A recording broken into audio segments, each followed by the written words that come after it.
আসসালামু আলাইকুম সকল শ্রমিকবৃন্দু, আপনারা সবাই আশা করি ভালো আছেন। আমি গার্মেন্টস শ্রমিকদের নিয়ে 5টি কথা বলবো, আপনারা সবাই মনোযোগ দিয়ে শুনবেন। 1 নম্বরে হলো ন্যূনতম মজুরি বৃদ্ধি। ন্যূনতম মজুরি বৃদ্ধিটা আমরা কিভাবে করি? শ্রমিকদের জীবনযাপন ব্যয় অনুযায়ী ন্যূনতম মজুরি নির্ধারণ করা হয়। 2 নম্বরে হলো নিরাপদ কাজের পরিবেশ কিভাবে আমরা করব। কারখানাগুলোতে নিরাপত্তা ব্যবস্থার জোরদার করা, অগ্নি নির্বাপক ব্যবস্থা এবং স্বাস্থ্য সুবিধা নিশ্চিত করা।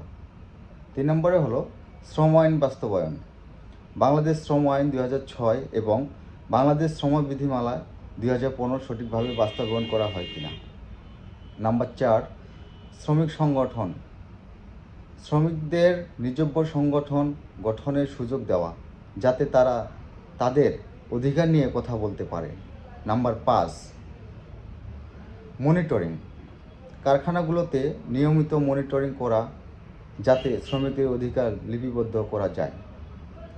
আশা করি আপনারা 5টা প্রশ্নের উত্তর পেয়ে গেছেন।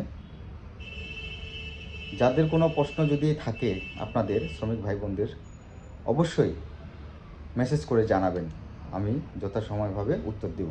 ধন্যবাদ।